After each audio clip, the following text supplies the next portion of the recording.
Okay, welcome everybody to section 44, prop install.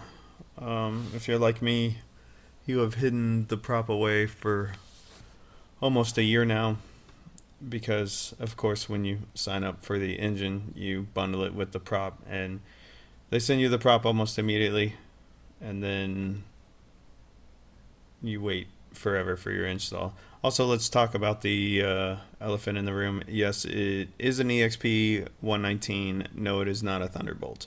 At the time that I ordered my engine, the Thunderbolt was a 2-year wait, and the non Thunderbolt was a year wait. So I opted for the just 1 year. Now they have flip flopped that. It's essentially almost exactly the same, just flip flopped, which is crazy. Yeah, that would have made my decision a whole lot harder. And knowing me, I probably would have just shelled out the extra, what is it, 8, 12 grand, whatever it is. Mounting the prop, incredibly fiddly and frustrating. The bolts behind the prop require, it's a two-man job without a doubt. Or if you follow the technical regulations from Hartzell, it's supposed to be somehow strapped to a hoist above the aircraft and then maintained in place exactly perfectly, etc., etc. This is experimental aviation. You do what you want. It wasn't that bad with two people, but I will say it is very, very fiddly. Those bolts back there are very, very tough to get in, especially with that plate. You have to have the plate there no matter what. It is what it is. You can see now the cone is going on. This is going to be the first of many, many times that you're going to cuss out gel coats. As you can see, I put those. You use two magnets. If you don't have the magnet on the front spinner plate perfectly aligned with the hole, and I mean perfectly, you're going to miss drilling the hole into the plate. I've honestly, if I had to do this over again, I would have just sanded through the gel coat so that I could see the plate, so that I could drill the holes properly.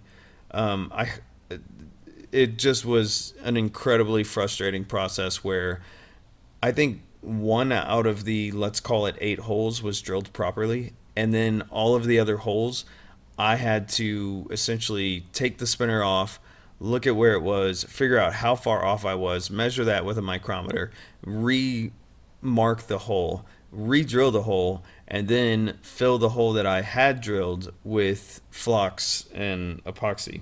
So ultimately, if you said do it again, I'm going to sand through that gel coat so that I can see that front spinner plate all day long. I highly, highly suggest that. It was incredibly frustrating. I don't know how other people are doing it without being as frustrated as I was.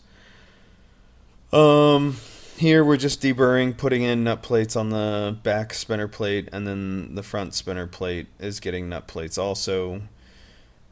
Safety wire, the 4 bolts for the front spinner plates. Retorque for the 18th time the bolts on the back spinner plate, which that's really not that much of a problem. And then after that, you strap these boards onto the propeller so that you can essentially twist the blades. It takes a good amount of force. But yeah, anyways. Final installing the fairing that you cut out of the prop cone. Put the prop cone back on again. Figure out how close the blades are coming to it, like we are right here. Final installation coming up very shortly. Oh, I guess I needed to Dremel out just a little bit more. Lots of sandpapering, and then being okay with it. Anyways, see you in the next one.